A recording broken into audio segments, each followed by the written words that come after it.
Hello everyone, and welcome back. Sometimes the quietest mysteries are the ones that stay with us the longest. So tonight, as we settle into a calmer rhythm and let the world slow down just a little, I would like to invite you into a story that begins not in a crowded city or a long-forgotten archive, but out in the open, on wide, wind-brushed fields where something unusual has been unfolding for decades. Welcome back, all friends. Let us take a breath, get comfortable, and wander into one of the gentlest yet most puzzling chapters of modern folklore, the strange circles that appear overnight on peaceful farmland. At first glance, a crop circle looks almost too simple to be a mystery. It is just a pattern pressed into a field. But the closer people looked, the stranger these formations seemed. Some were small and quiet, barely noticeable from the ground. Others stretched across entire hillsides with astonishing symmetry, perfect spirals, enormous rings, elaborate geometric maps carved into grain. They would arrive suddenly, often in complete silence, as if the field itself had decided to draw a shape during the night. When the first modern reports appeared in the late 1972, they puzzled farmers, surprised scientists, and fascinated the public. There were no broken stalks, no heavy equipment tracks, no obvious signs of someone sneaking through the field, only carefully flattened plants, swirling in graceful patterns. It was enough to spark endless curiosity. How were they made? Why did they keep appearing? And who or what was responsible? Some people believed they were a form of secret communication. Others thought they were a playful, artistic movement. A few imagined something entirely beyond our usual explanations. But before we explore those possibilities, it is worth pausing to appreciate the setting. These formations did not just show up anywhere.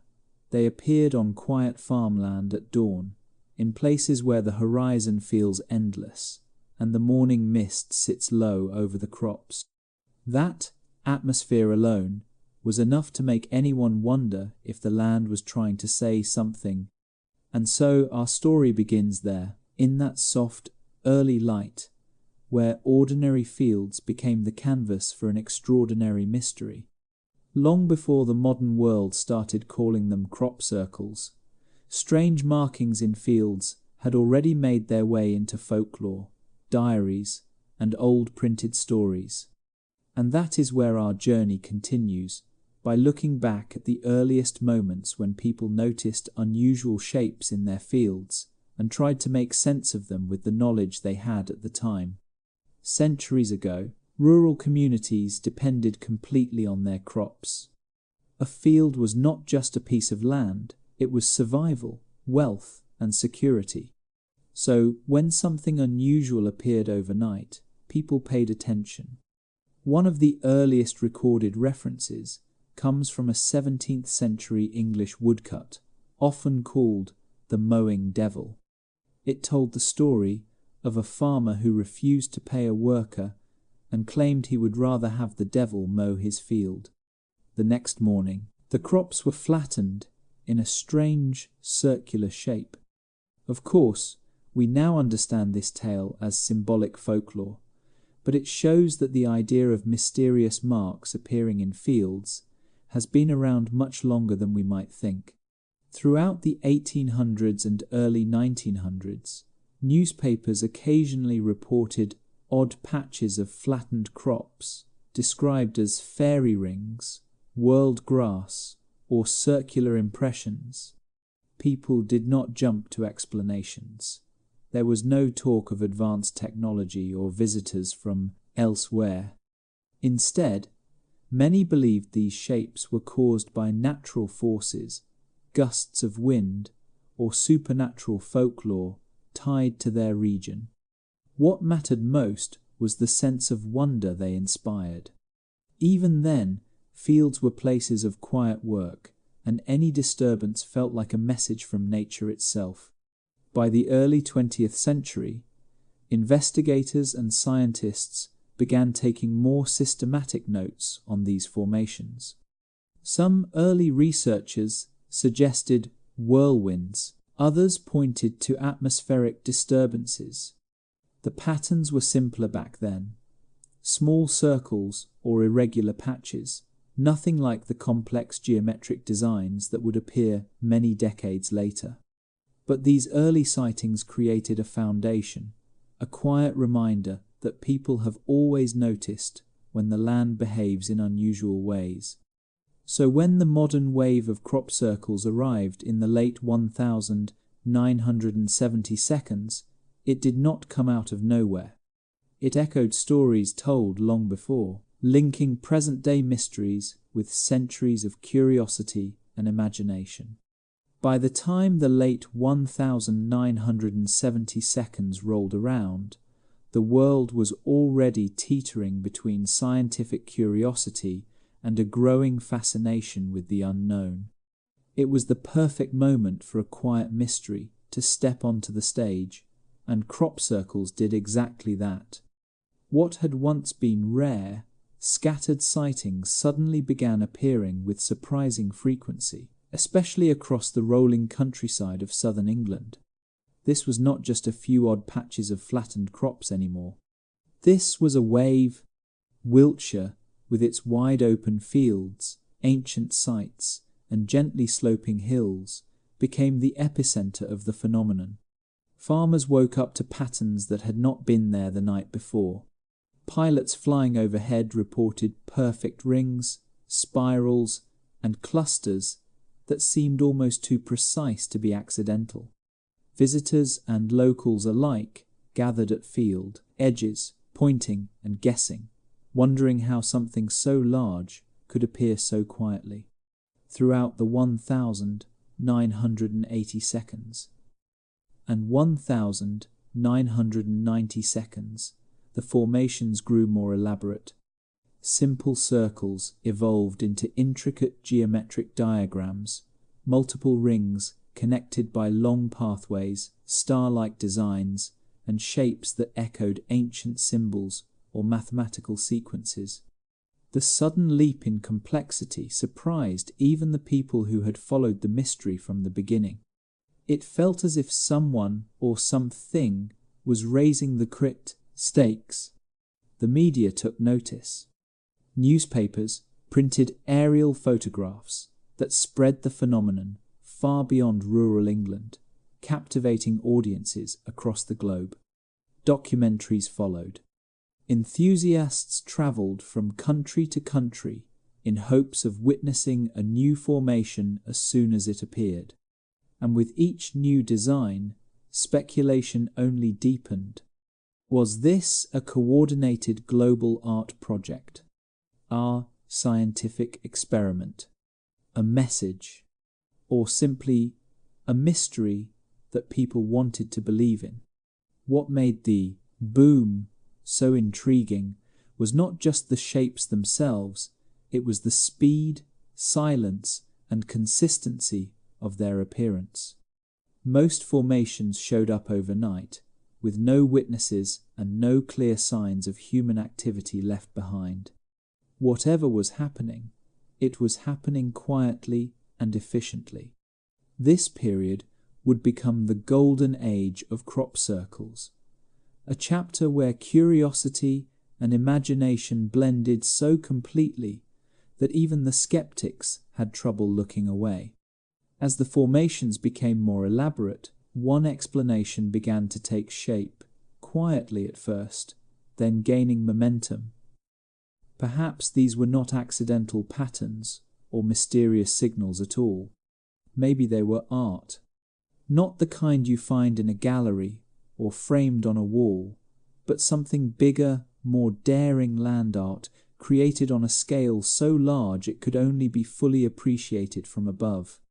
For many observers, this idea felt surprisingly natural.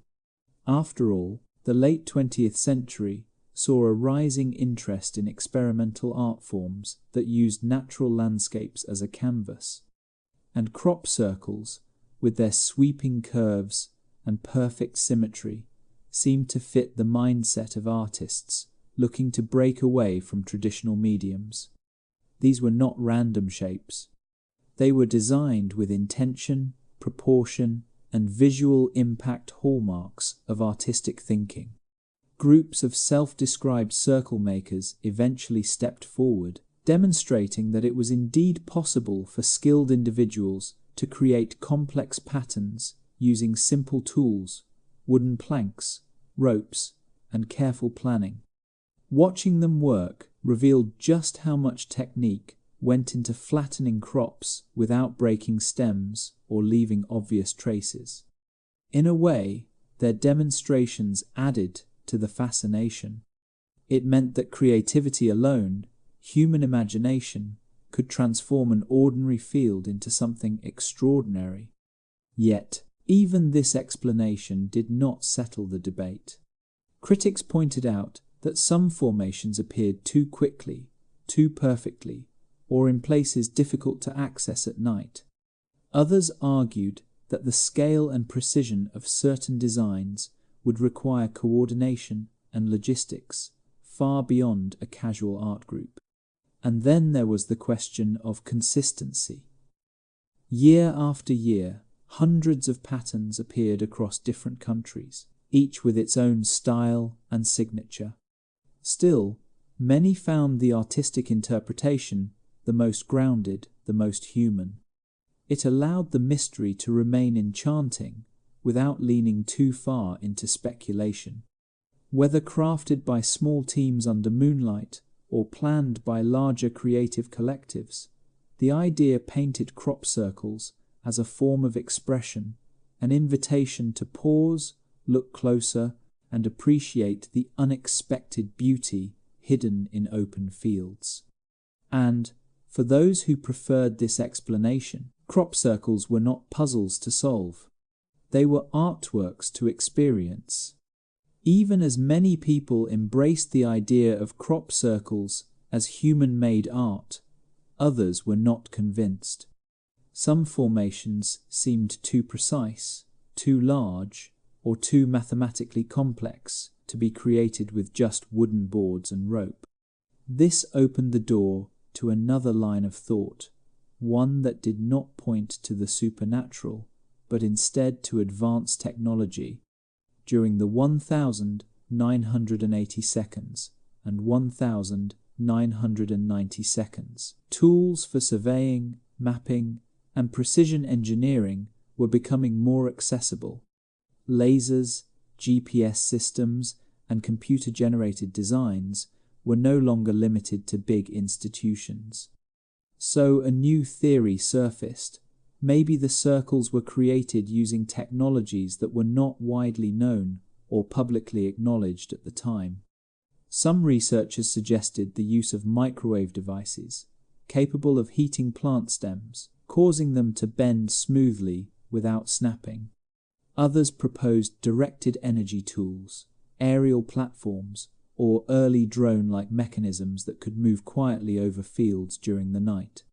While these ideas sounded ambitious, the crop formations themselves appeared increasingly sophisticated, as if crafted by someone with a background in engineering, mathematics, or design.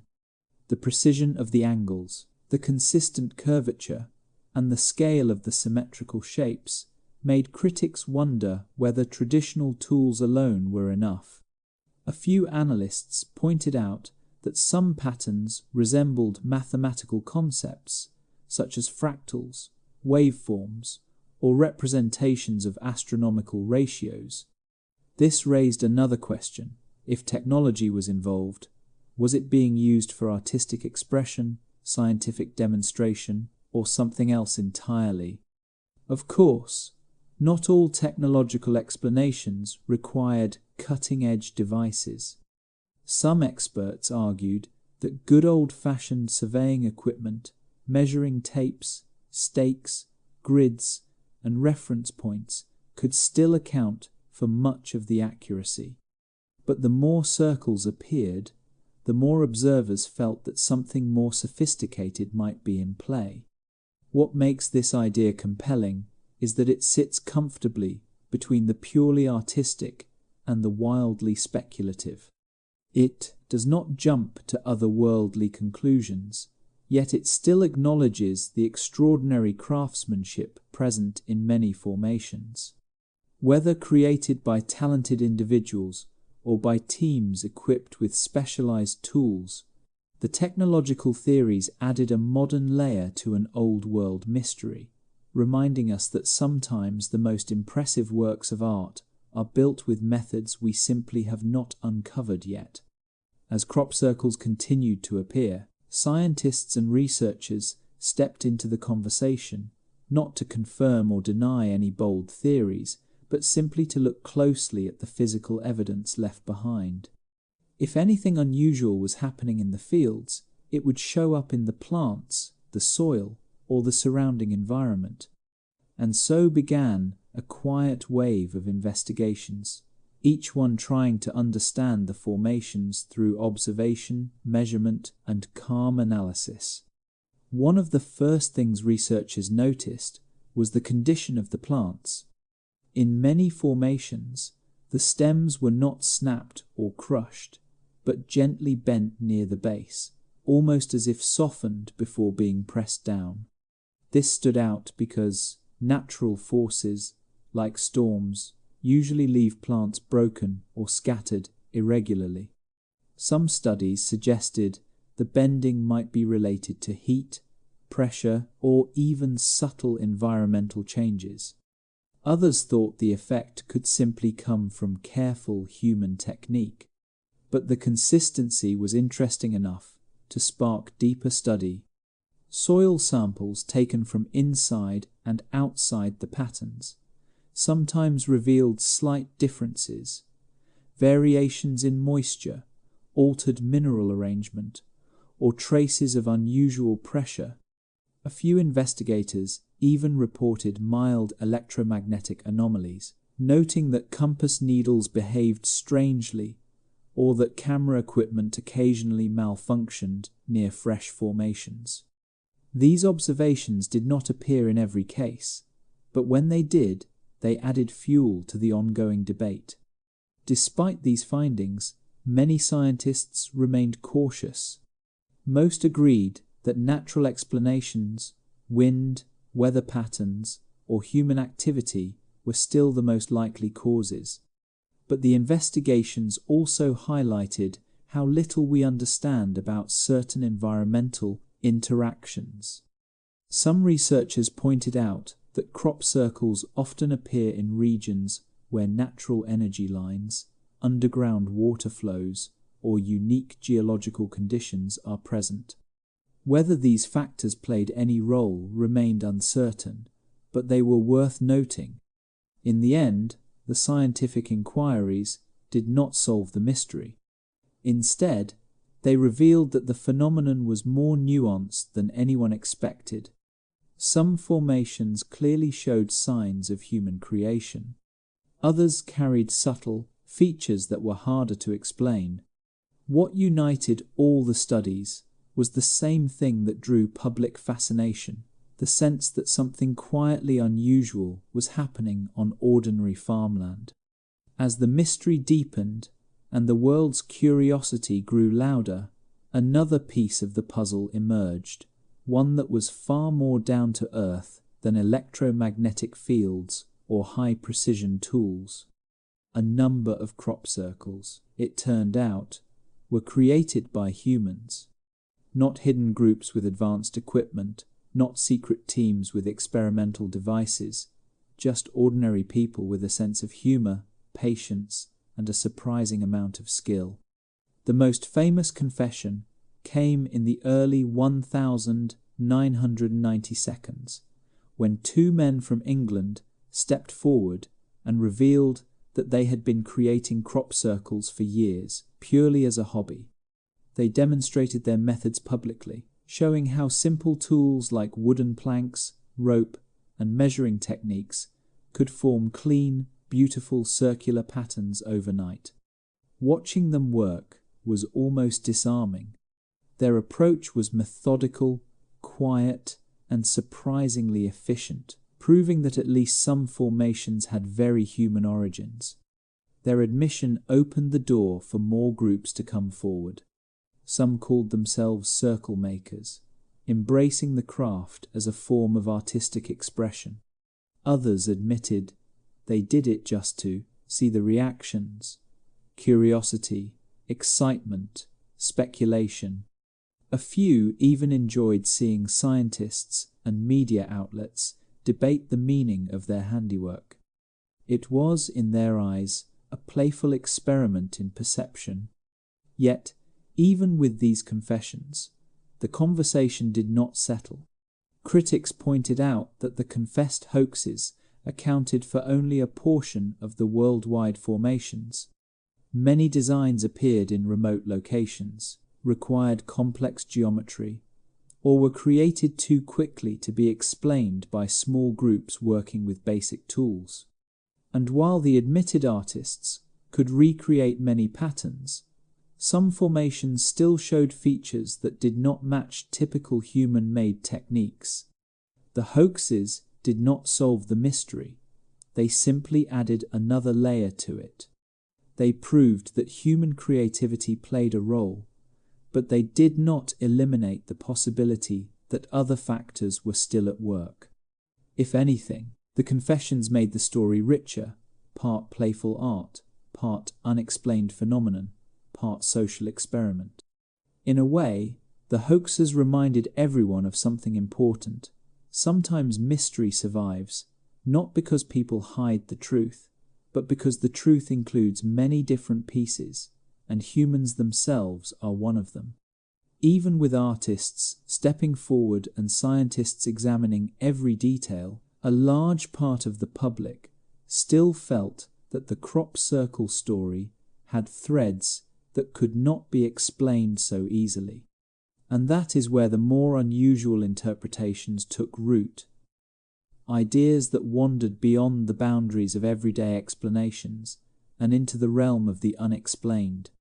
For many people, the shapes were not just patterns.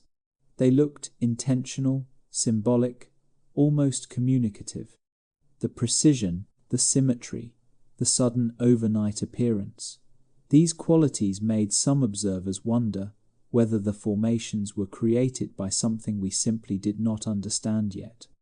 And in a world already fascinated by distant possibilities and sightings in the sky, some began connecting crop circles with unexplained aerial lights or strange nighttime events.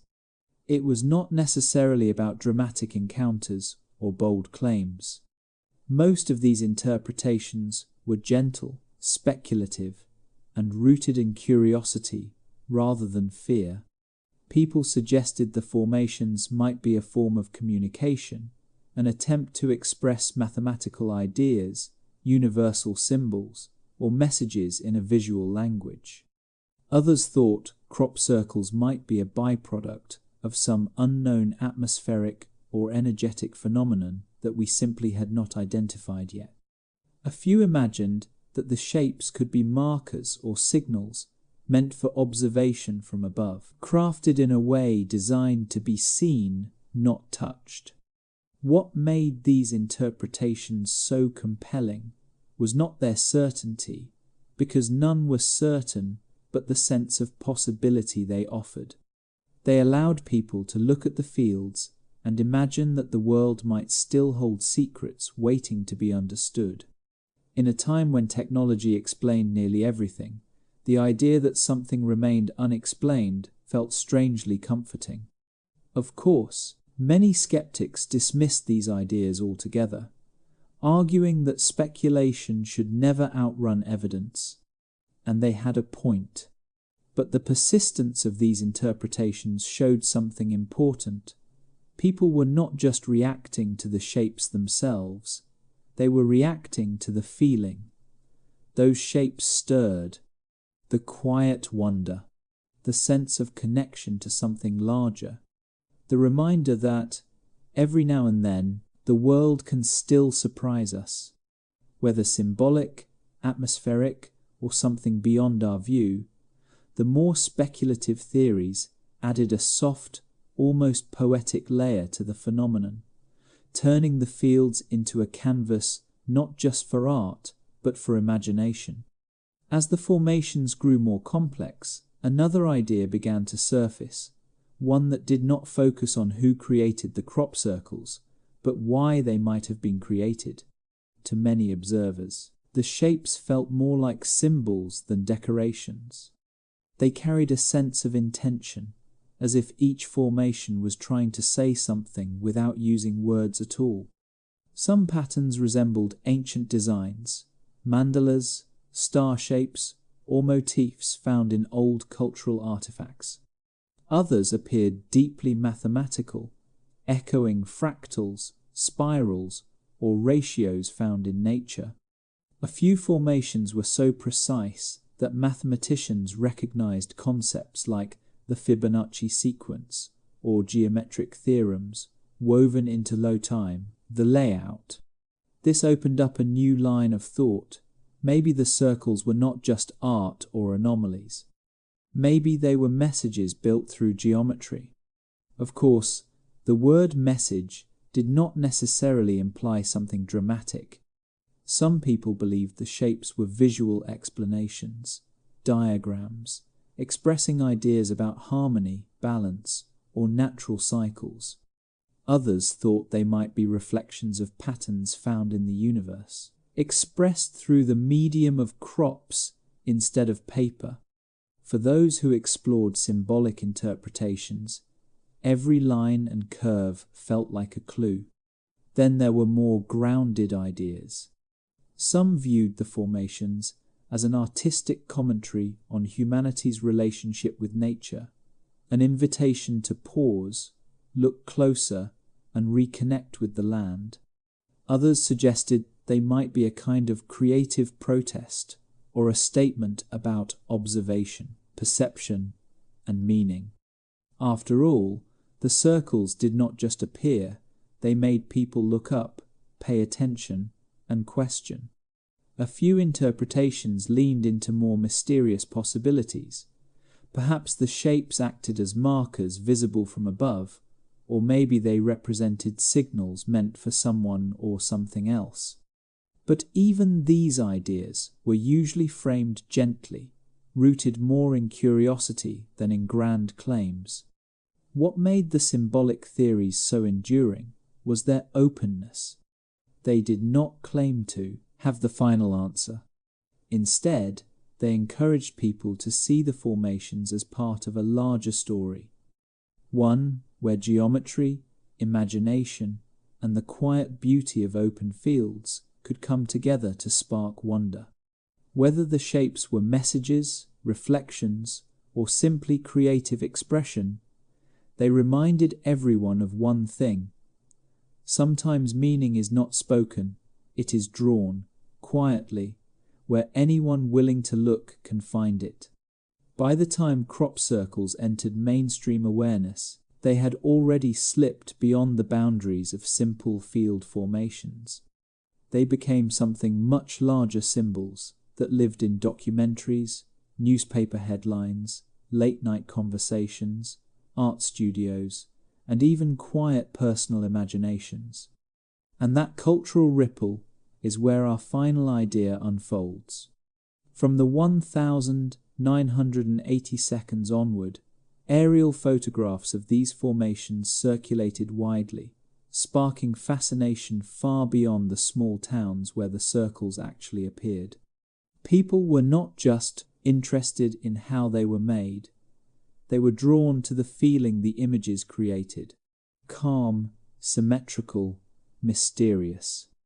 It was a kind of visual poetry that resonated with viewers regardless of their beliefs. Documentaries explored every angle: science, folklore, art, speculation. Books and magazines published theories, interviews, and high-contrast photos that made the formations look almost magical. Filmmakers used crop circles as symbols of the unknown. Artists borrowed their shapes in paintings, graphic design, album covers, and installations. Even people who had never set foot in a wheat field felt the pull of the imagery. In tourism, heavy regions like Wiltshire, visitors arrived each summer hoping to see a fresh formation. Local cafes, small museums, and farmers adapted, turning the phenomenon into part of the regional identity. Helicopter tours offered overhead views. Photographers waited at dawn to capture the perfect shot.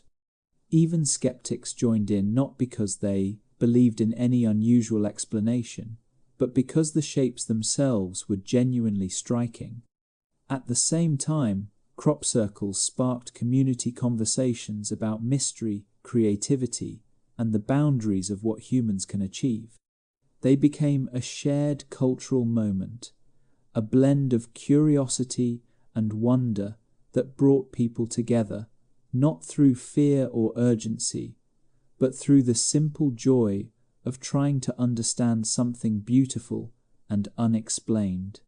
What is interesting is that the circles did not need an answer to stay relevant. Whether made by artists, natural forces, or something still unknown, the phenomenon inspired a sense of collective imagination. The world does not always pause for quiet mysteries, but this one managed to carve a place into global culture, not by shouting for attention, but by appearing softly in the morning light.